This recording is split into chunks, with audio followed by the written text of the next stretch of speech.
Ya tenemos un buen recorrido de lo que va del año y es importante ver cómo se ha comportado el mercado financiero chileno y, por supuesto, los efectos que han tenido las tensiones en Europa, también las dudas en Estados Unidos sobre la bolsa local. Para eso, en esta ocasión, entrevistaremos a la gerente de estrategia de Bantrust Capital, Gabriela Clivio. Gabriela, muchas gracias por venir a DGTV. No, por favor, un placer. Bueno, vamos con lo general primero. ¿Cuál es un poco tu balance de estos primeros meses del año en la bolsa chilena? ¿Cómo ha estado el desempeño? ¿Cuáles son las presiones que aún se mantienen ahí? ¿Cómo podríamos pintar estos primeros meses? Yo partiría haciendo como una distinción entre lo que fue el primer trimestre y lo que fue el mes de abril. Porque el primer trimestre fue un trimestre espectacular, digamos, con alzas de casi un 12%. También hay que tener en cuenta que nos estamos recuperando de una caída en la bolsa local de 15% del año pasado. Pero en el mes de abril se vio que había mucha más volatilidad. O sea, abril claramente probablemente terminemos con una rentabilidad negativa.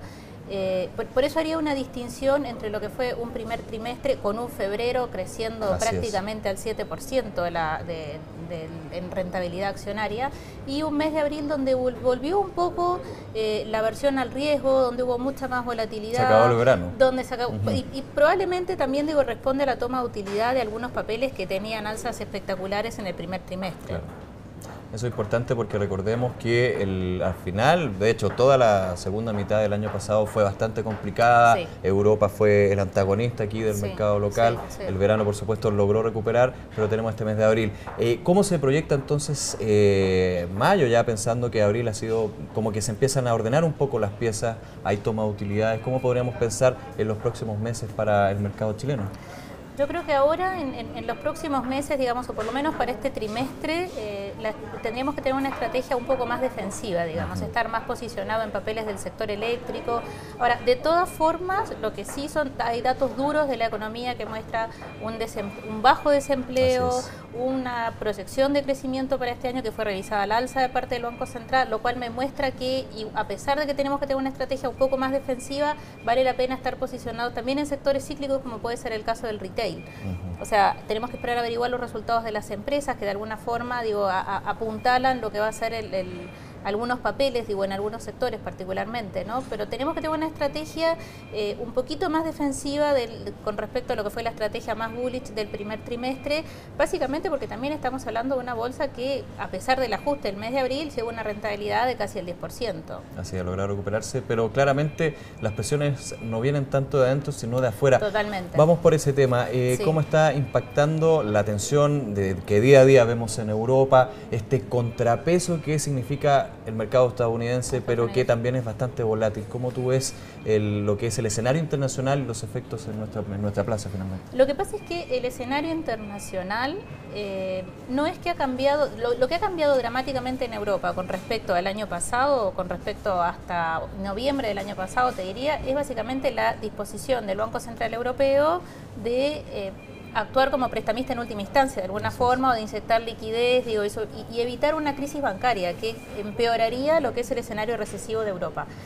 Ahora lo que estamos viendo son cifras que tendrían que haber estado ya en la cabeza de la gente, porque básicamente se estaba hablando de que este año Europa estaba en recesión, y recesión son 2 trimestres, técnicamente son 2 trimestres seguidos de caída del producto. Entonces ahora, cuando salgan las cifras del primer trimestre del 2012, vamos a tener los 2 trimestres seguidos de caída del producto, que es el último trimestre del año pasado y este trimestre. Pero lo que se está dando es condiciones económicas que ya debieran haber estado interiorizadas, pero que los números están apareciendo ahora. O sea, Europa no está peor de lo que estaba antes, simplemente que hay una inercia y hay una caída del producto que se está viendo ahora en las como cifras. Que se formaliza la situación, porque esto lo podemos ver con el Reino Unido, también con España, que entra en recesión. Sin duda, la complicada situación de Francia.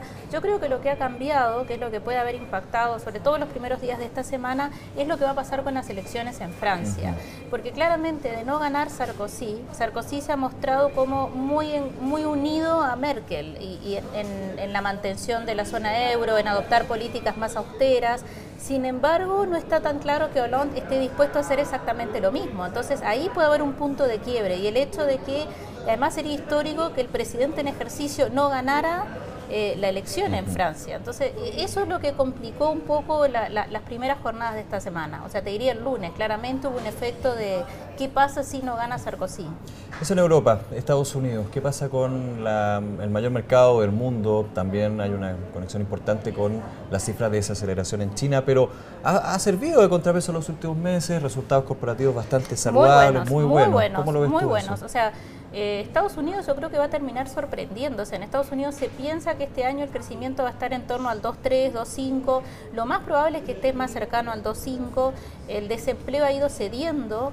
Lo que pasa es que hoy en día en Estados Unidos nos encontramos en una situación en que, si bien se están creando empleos, muchas personas que están desempleadas no tienen las habilidades requeridas para llenar los puestos de trabajo. Entonces se sigue manteniendo una especie de inercia en el desempleo. Desde el 10% que llegamos a estar en el peor momento, hoy en día estamos mucho más cerquita del 8%, estamos en 8,2%. Entonces el desempleo en Estados Unidos ha ido cediendo. Los precios de las viviendas, que es el sector donde se originó todo el problema financiero del año 2008, han tocado el piso. Han tocado piso, digo, de acuerdo a los indicadores de precio de vivienda que se dieron a conocer ayer. Entonces la economía de Estados Unidos se está recuperando. Los resultados de las empresas, los resultados corporativos han sorprendido al alza. O sea, por arriba de las proyecciones que tenían los analistas. Entonces digo, y no por reducción de costos, que fue lo que pasó en el 2009. Sino por crecimiento de ingresos. La economía de Estados Unidos se está recuperando en el margen. Entonces, todavía, a pesar de lo que pasa es que los buenos resultados de las empresas están saliendo en momentos en que pasa lo de la elección de Sarkozy en Francia, los problemas por los que está atravesando España y el gran ajuste que tiene que hacer Rajoy. Entonces, claro, han sido como opacados por lo que está pasando en España, en Europa, y el tema del anuncio que hizo en su minuto las autoridades chinas de que este año se iba a crecer menos, no se iba a crecer al 8, sino al 7,5, que en realidad los últimos PMI, el cálculo del HSBC deja súper claro que no están así, digamos, que China va a crecer más del 8% este año.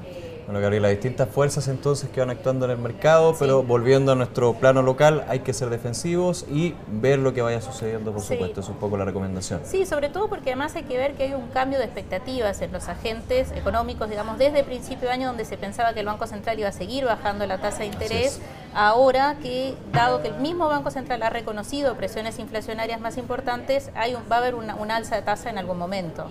Claro, pero y por último preguntarte, ¿qué sectores hay que tener en consideración para esta estrategia a mediano plazo, podríamos decir? A mí en este minuto me gusta mucho el sector retail. Estoy en sector retail desde comienzos de año. Lo que pasa es que ahora lo he balanceado con tener más exposición en el sector eléctrico. Ya. Hay papeles que de todas formas hay que tener, o sea, el sector construcción está pasando por un súper buen momento, hubo una subejecución el año pasado del presupuesto que se tiene que ejecutar este año, hay internacionalización de las empresas hacia otros mercados de América Latina que tienen mucho potencial de crecimiento. Permite diversificar el riesgo finalmente. Claro, y eso hay que tenerlo en cuenta. Perfecto. Gabriela, muchas gracias por este análisis y esperamos contar de nuevo con tu presencia para ver cómo va andando el mercado local y también los otros mercados. Muchas gracias. De nada. Y ustedes los invitamos a una nueva entrevista de BDF TV.